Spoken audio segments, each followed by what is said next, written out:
Voices from history, present, the eternal flame. In a time when the fates of mortals were woven by the hands of gods, a legend arose, one of vengeance, betrayal, and a man who defied death itself. Before the pyramids stood, and before the Nile carried civilization, Egypt was a land where magic and divinity intertwined. The desert winds carried whispers of forgotten heroes, while the heavens painted the dawn with hues of fire and gold.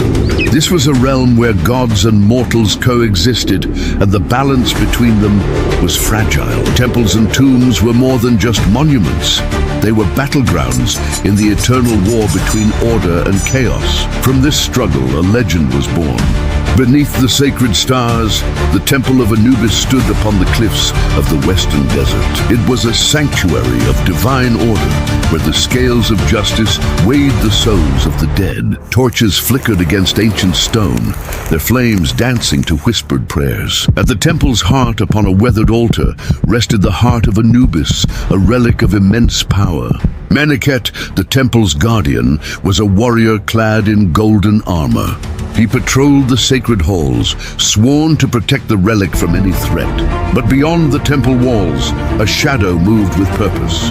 His own brother, Setka. Once bound by blood, the brothers now stood on opposing paths. Setka had abandoned the gods, seeking power beyond mortal limits. On this night, he would claim it, no matter the cost.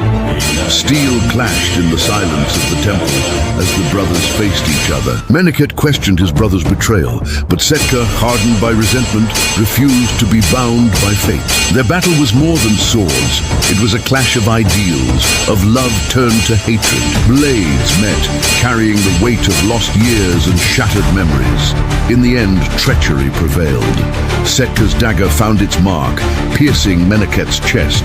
As the warrior fell, his vision dimmed, and a final prayer escaped his lips, a plea to Anubis for justice. Then silence claimed him, but death was not the end. As Menekhet's soul drifted beyond the veil, the world around him dissolved into shadow and light. He hovered between existence and oblivion, his past slipping through his grasp like sand. From the darkness, a presence emerged, a divine figure with the head of a jackal. Anubis, god of the afterlife, had heard Menekhet's final plea. With a voice like distant thunder, Anubis declared that Menekhet's devotion had not gone unnoticed. His fate, however, was not yet sealed. Kneeling before the god, Menekhet's soul burned with defiance. He vowed to serve beyond death if justice demanded it. Anubis extended a spectral hand, touching the fallen warrior's chest. A searing flame erupted, engulfing Menekhet's very essence. This was no ordinary fire. It was the eternal flame, binding him to the god's will. "You shall rise again," Anubis proclaimed, as Kama'at, the eternal flame of justice. "Through you, balance shall be restored." Menekhet's fate was rewritten. No longer a mere man, he became something greater, something eternal. When Menekhet awoke, the world had changed. His body no longer bore the frailty of flesh, but burned with divine fire. His eyes glowed like molten gold, and the sands beneath his feet turned to glass. Word of his return spread like wildfire. From grand cities to remote villages, whispers carried his name, the Flame of Anubis. Corrupt priests and warlords trembled at his approach, for none could escape his wrath. Upon a chariot of blazing gold, pulled by spectral jackals wreathed in flame, he descended upon the land. Wherever injustice took root, he was there, delivering judgment. Yet, despite his legend, the past haunted him. The memory of his brother, his betrayal and hunger for power, was an unhealed wound, and far beyond the horizon, Setka had not been idle. The heart of Anubis, stolen from the temple, now pulsed with corrupted power. Setka had turned to forbidden gods, forging a pact with the serpent of chaos itself. As Menekhet pursued justice, another force was rising to meet him. The battle was far from over. Across the desert, Menekhet felt the disturbance in the cosmic balance. The winds carried whispers of his brother's descent into darkness. As his chariot thundered across the dunes, the night recoiled from his presence.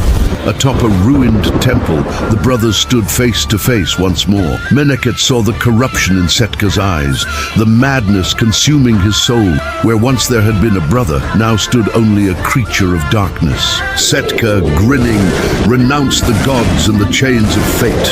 To him, power was the only truth.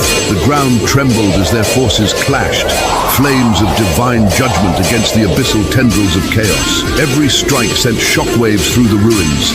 The battle raged, relentless and unforgiving. Menekhet fought with honor, while Setka fought with fury, unshackled by morality. As their struggle reached its peak, Menekhet saw the truth. Setka was beyond redemption. His brother was no longer the man he had once known. He was now a vessel of destruction, an avatar of anarchy. With sorrow, Menekhet called upon the full might of the Eternal Flame. The fire around him roared into a storm, an inferno of divine wrath. One final strike, one final sacrifice. The flames of Anubis consumed Setka. His screams were lost in the blaze. When the fire faded, nothing remained but ashes carried away by the wind. Menekhet stood alone, victorious yet burdened. Justice had prevailed, but at a terrible cost. In the days that followed, whispers of the battle spread across Egypt.